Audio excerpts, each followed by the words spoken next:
Want to stop juggling spreadsheets, calendars, and a dozen apps just to run your rentals?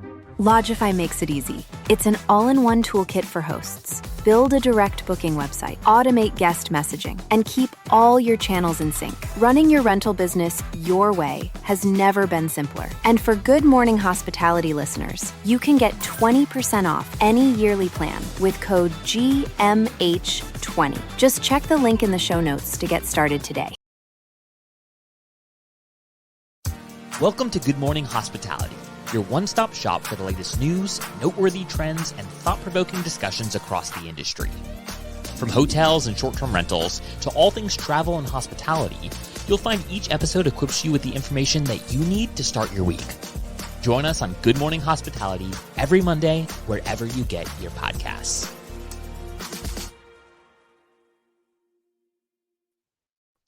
Good morning.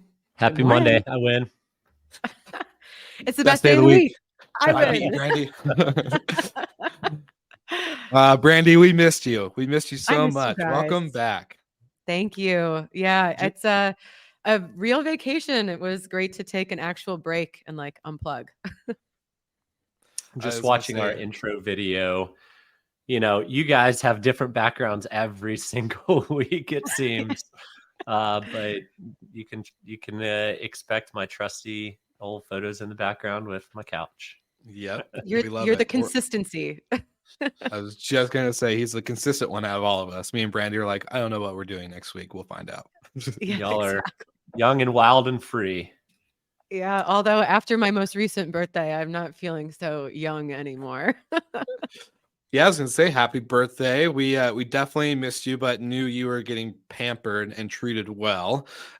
Give us some highlights of the trip, of the vacation, the real vacation where you're not traveling for work or a conference. Or a wedding. And yeah, Romania was the first stop. That was so much fun. One of my best friends, Rebecca, lives there, and it was great to see the place through her eyes.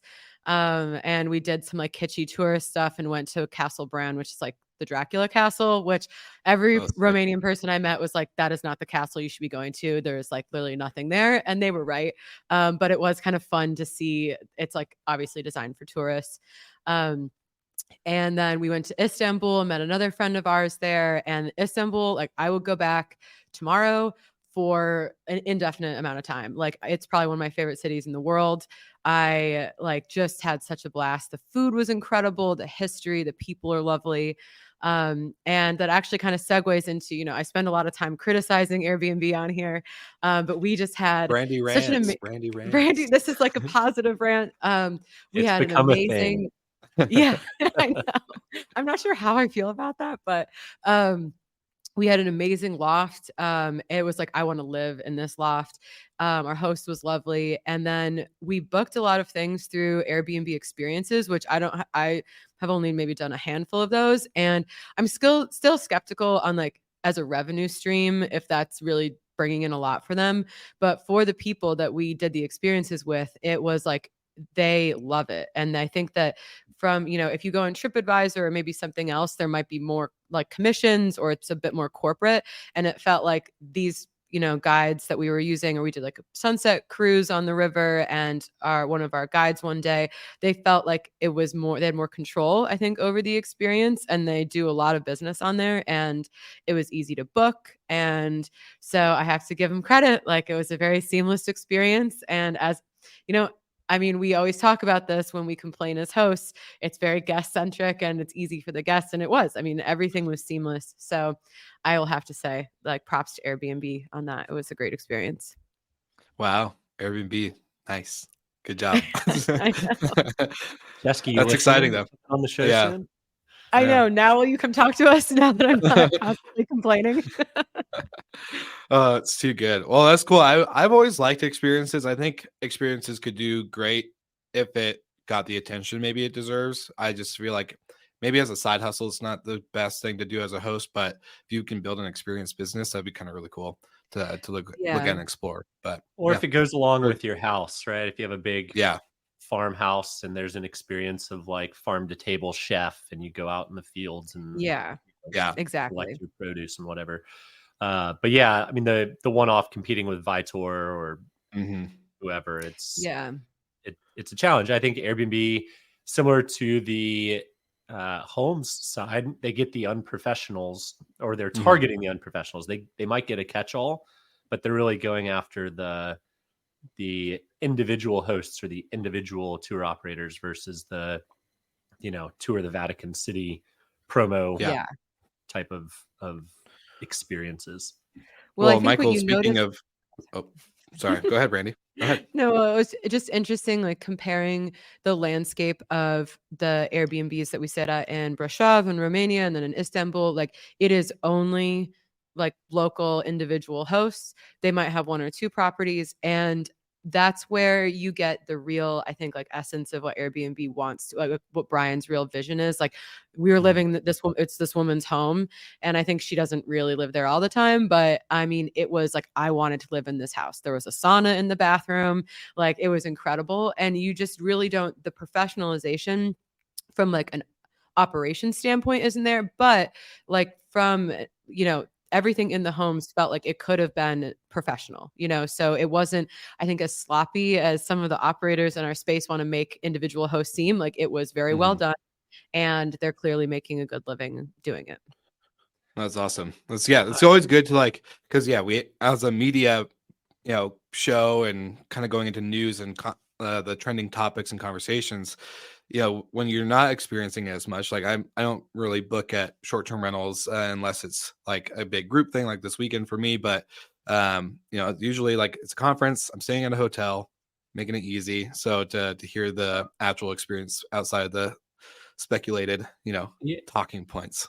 And you can learn a lot. I mean, whether you're staying in a short-term rental or a hotel, you still learn the goods and the bads, what to do and also what absolutely to avoid.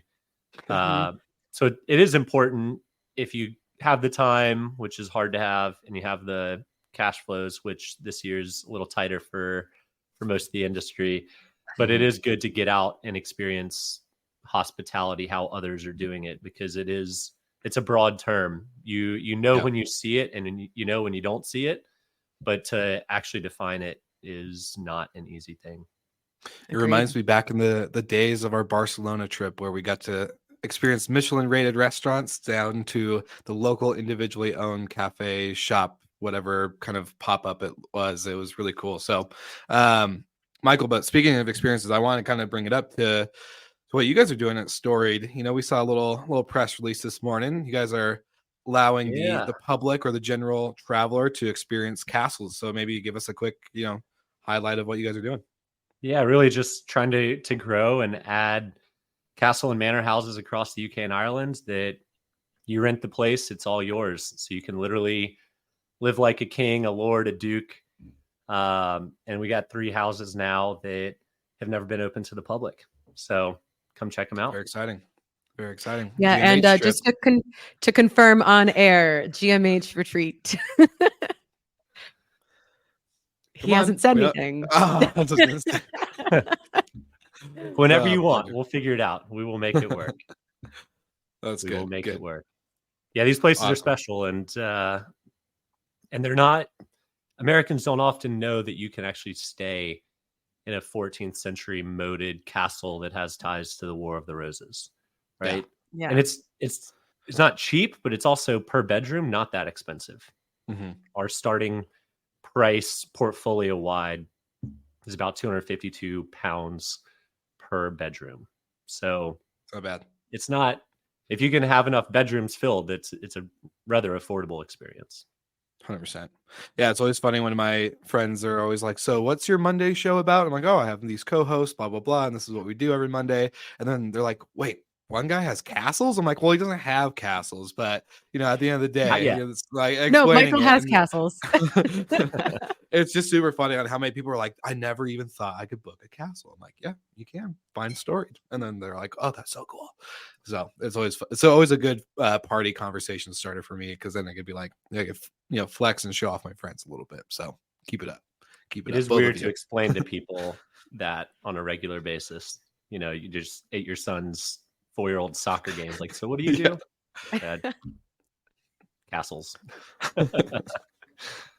Oh, that's good. All right, let's jump into it. We got a couple topics today. And I think we should start with this one first because I think the other ones kind of more tie into each other. So I want to make a disclaimer from last week's episode.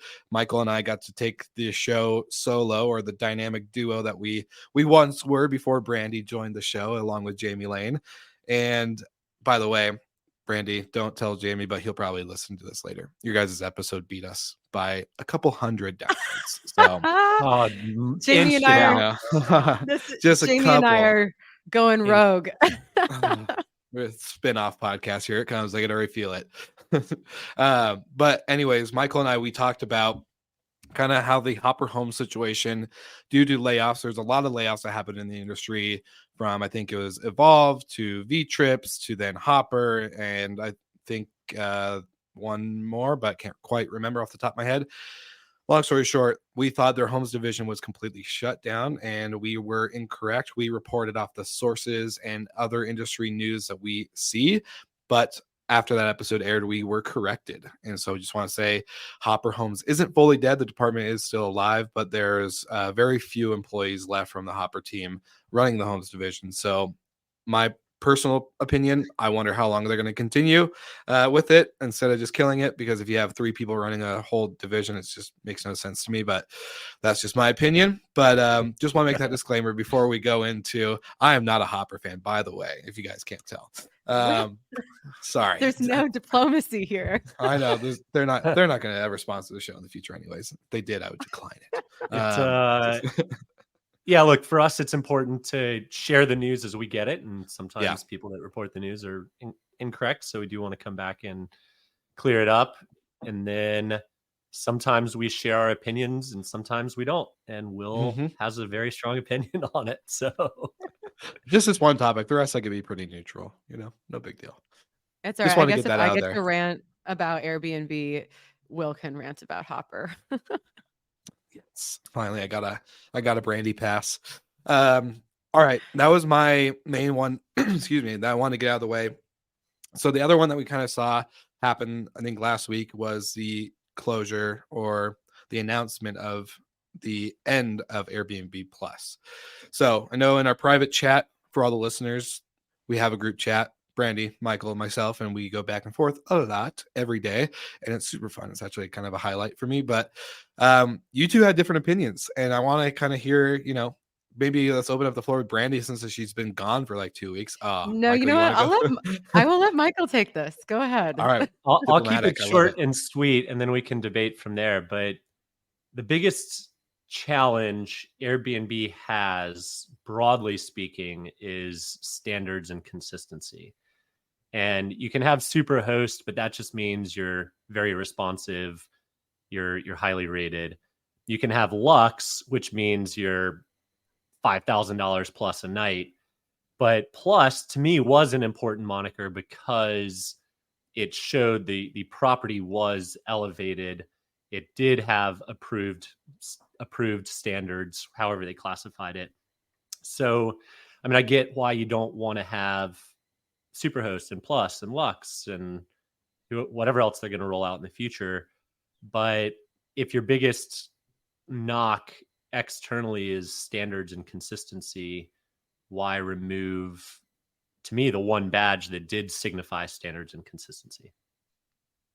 So I just think that the criteria that went into it is why there was like a 100-point checklist, which fine, but then they were also there were in-person inspections. I'm sure they didn't do that to all. There was, tens of thousands of listings, but that was like originally. And like, I think we see this with a lot of luxury OTA, like originally when Marriott did there was all these in-person inspections, and that is not scalable unless you only want like a very small selection of properties.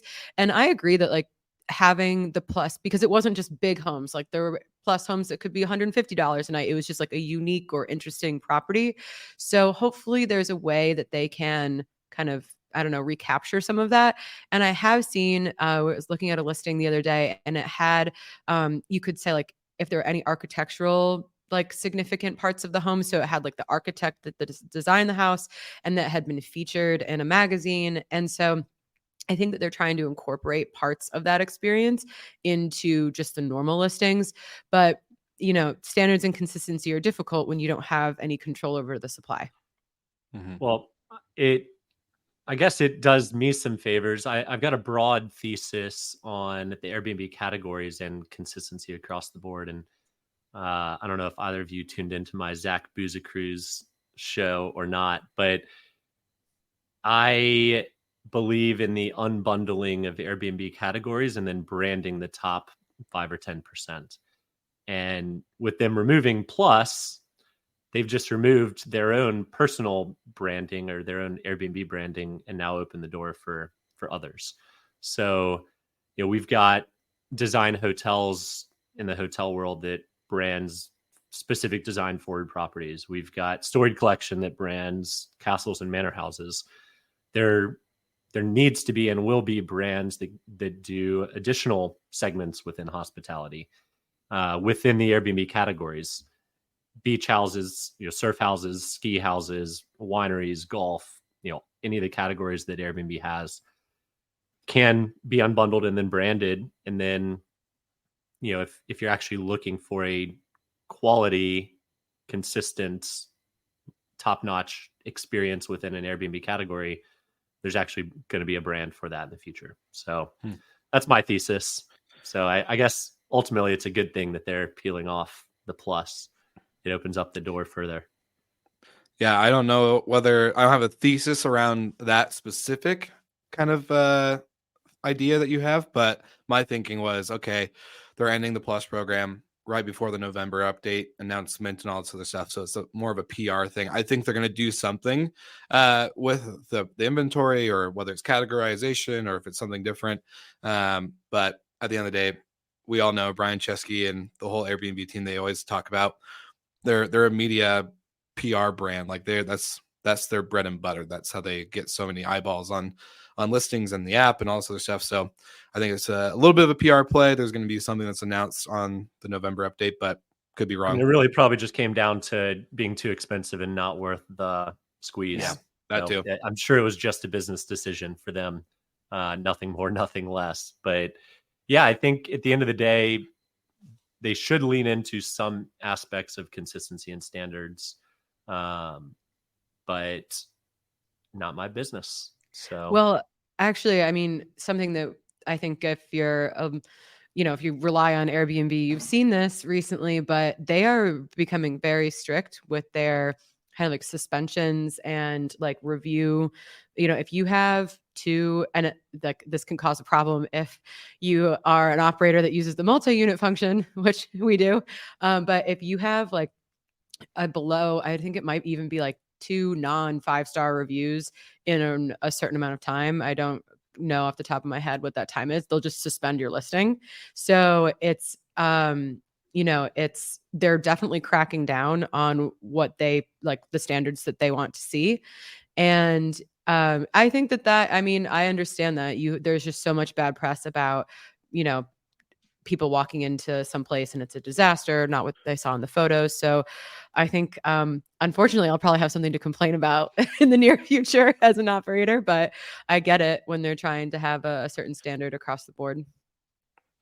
Look, standards, like, I think it's really hard to articulate, I think sometimes, especially with the amount of conversations that we have on this podcast, but within other shows and the industry as a whole, right? With conferences coming up, like VRMA and many others, the consistency and standardization conversations always kind of top of mind.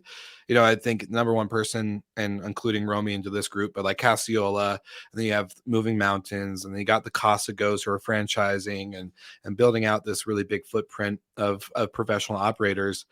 And it's just I guess, like, we keep using the word standardization and, consistency, but I don't know if we've fully defined that. Because like you can take it from one level, like hotels where you stay at a Marriott. Excuse me, I need a cough again.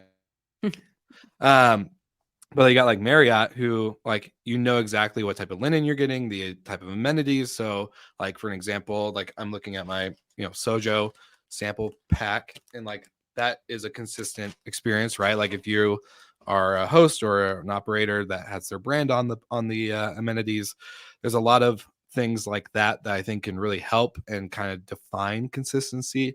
but I don't know, from Michael, you look like you're excited about this one as a brand. I wonder what you guys are talking about internally. Yeah. So so consistency and standardization just falls within a brand. And if you can go on Airbnb and get a $90 a night place that hasn't been cleaned in a month, or you could go get $10,000 a night private island, like there is no brand there, right? There is no consistency.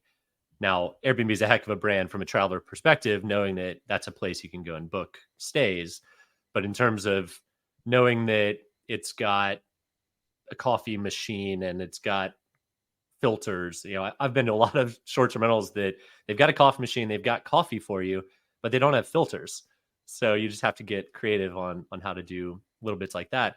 But that's where brand comes in. And I think that's, we touched on, or you guys did in my absence one time, touched on brand in short-term rentals and how there's not one, and how Marriott's, building a portfolio. Hyatt just announced their program as well.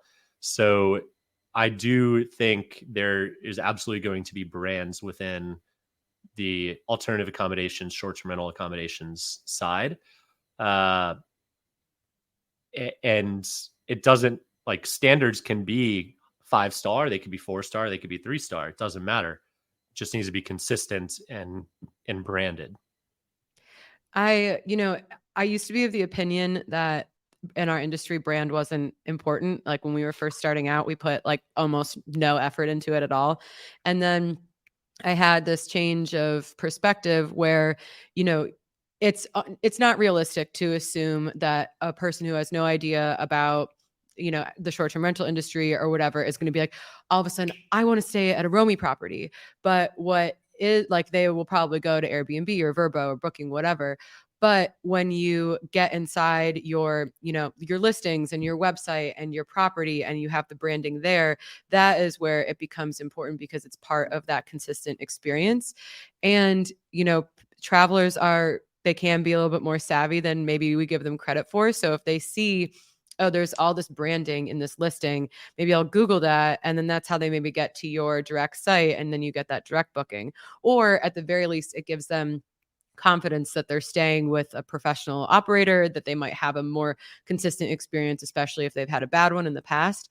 But I also think for like the individual hosts that are really like the Airbnb hosts, they might not have a brand, but the consistency of having, their place be the same every time, have a high standard of like cleanliness, good photos, like they're really, everything is very clean from like a, digital perspective, then that can be their brand without actually having a brand. So, but yeah, if you're an actual operator, I think it is worth actually investing in making sure that, how travelers see you digitally and in person is seamless.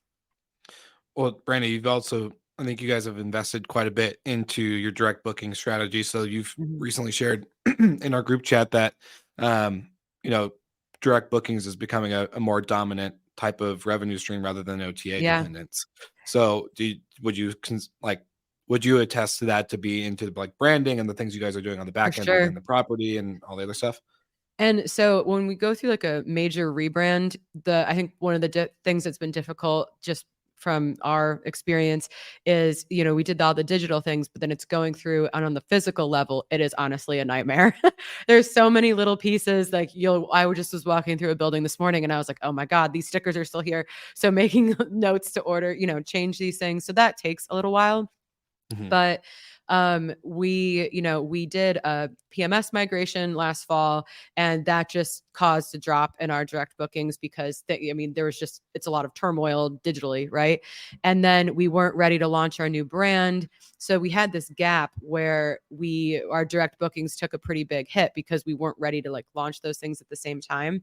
So then, for me personally and for our commercial team, we started at like a really low point in March for our direct bookings, and to see them, like the increase is wild. We, at our lowest point, we're probably at like 7%, after the dip. And now we're, back to the 20-30 range, depending on the week. And that feels really, really good to see that like all the effort that we've put into our branding and all of the ads. So there are certainly, go ahead. What's the breakdown there, if you don't mind sharing, like of SEO versus paid ads versus remarketing guests?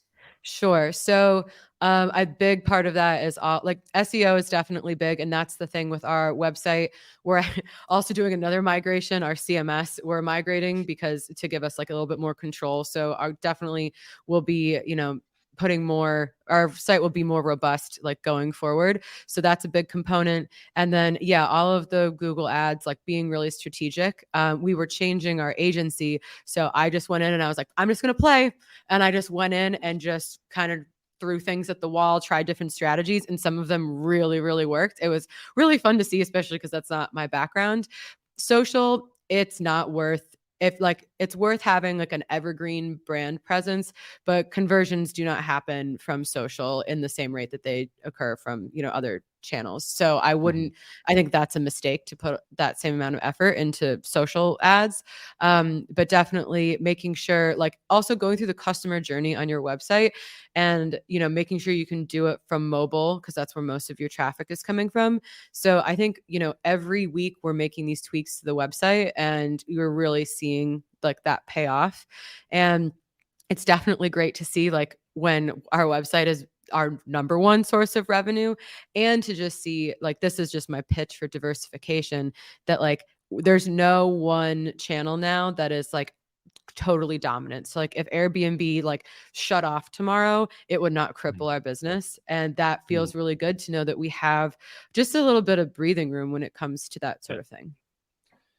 Have you guys tested or played any with like influencer stays? Yeah. So in the past, we have, and I am like really anti-influencer stays. I'm trying to change my perspective, but we've had some people who had like great quality scores on like Hype Auditor and things like that.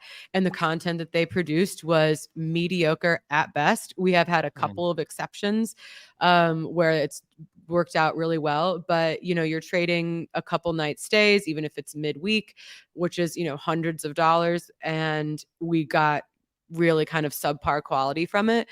I think you do kind of have to pay a little bit more for like some influencers with a real audience or like a really big audience. And so we're going to start playing with that again, but I have been very reluctant to do it. I think for TikTok, we're going to have to succumb to it because I only downloaded TikTok because I had to get the Romy account. And promptly deleted it off my phone. So I will acquiesce that we will have to probably get some influencers on there. So, but yeah, and other people have a different perspective. AvantStay does an amazing job with their influencer stays. So, I mean, that's a lesson, or, I want to take a page out of their book, but for us, it's something that we have to kind of pay a little bit more attention to. Especially being in Miami, I'd think that'd be a big draw. Well, that's kind of the problem, as people are like, oh, can I come for Art Basel over the weekend? It's like, absolutely not. You can come for a Tuesday, Wednesday in August. And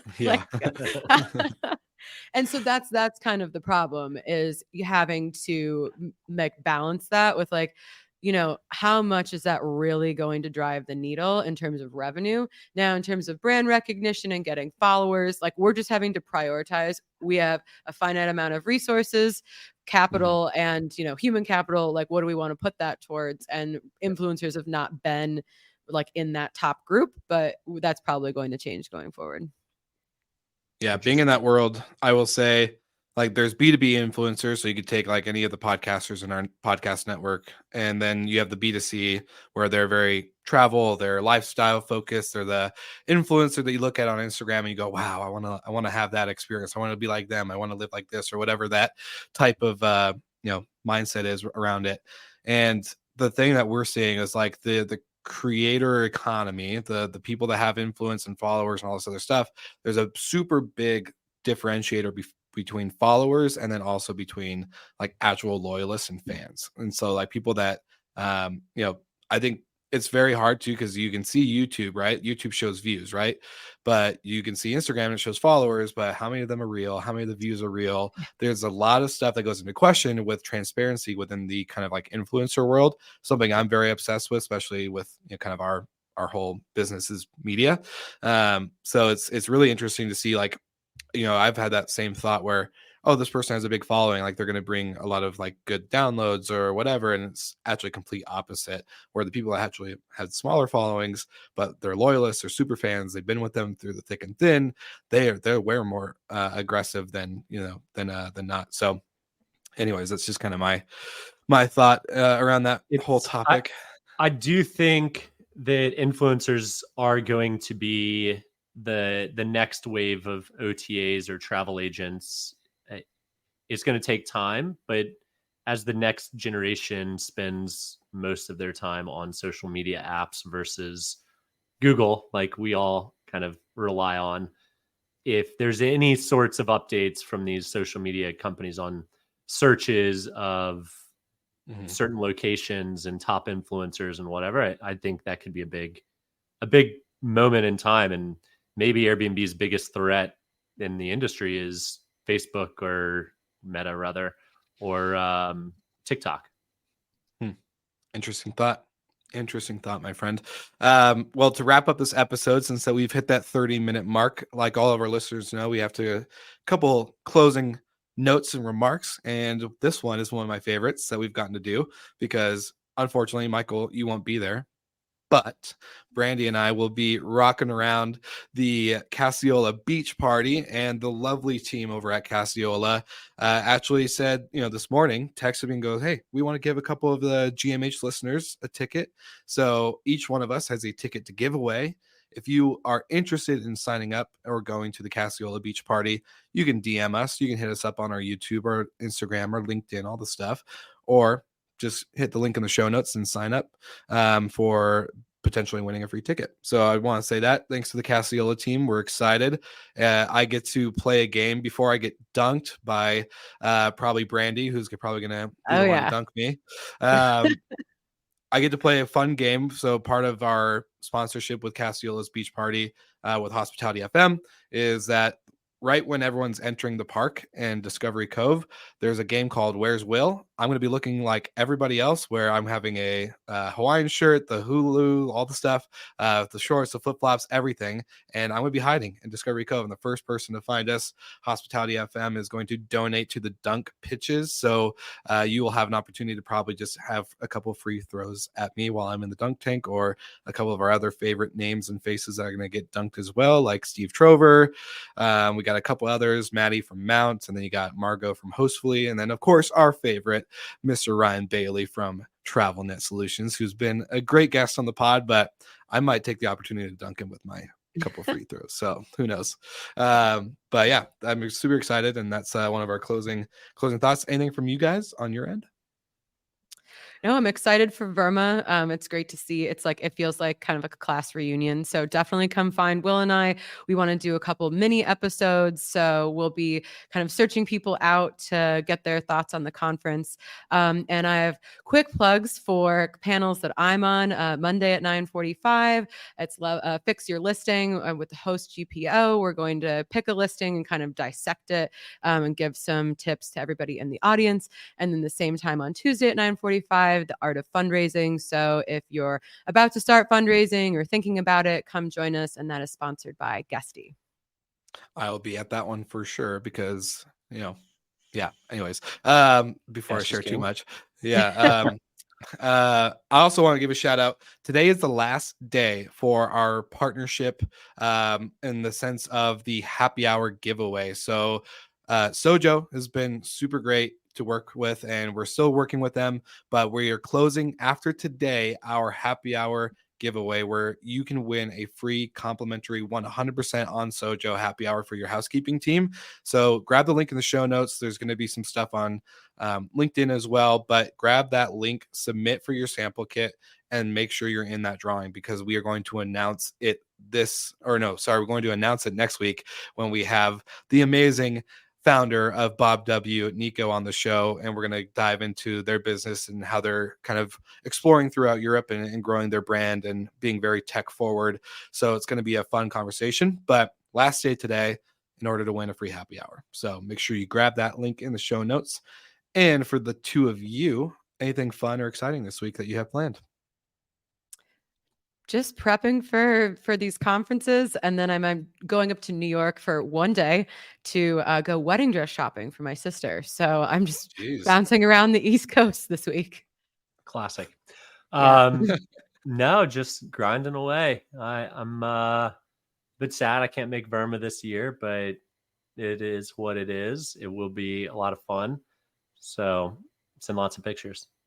You'll be there in spirit, my friend, for sure. Well, awesome. This has been a great episode. It's so good to have the trio back. Brandy, it's so awesome to see you. We missed you. It's not the same. But I do enjoy some time with Michael. You know, so it brings back the nostalgic. Boys time.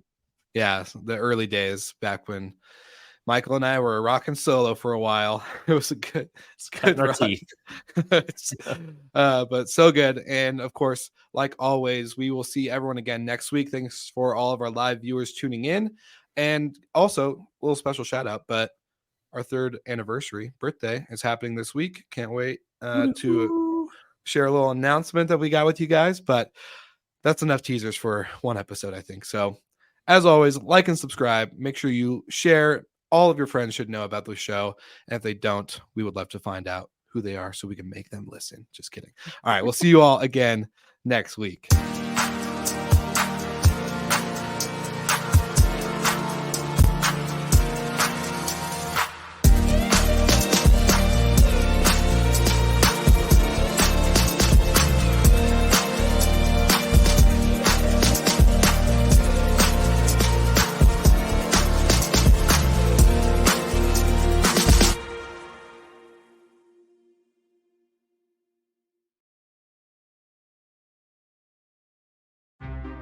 Want to stop juggling spreadsheets, calendars, and a dozen apps just to run your rentals? Lodgify makes it easy. It's an all-in-one toolkit for hosts. Build a direct booking website, automate guest messaging, and keep all your channels in sync. Running your rental business your way has never been simpler. And for Good Morning Hospitality listeners, you can get 20% off any yearly plan with code GMH20.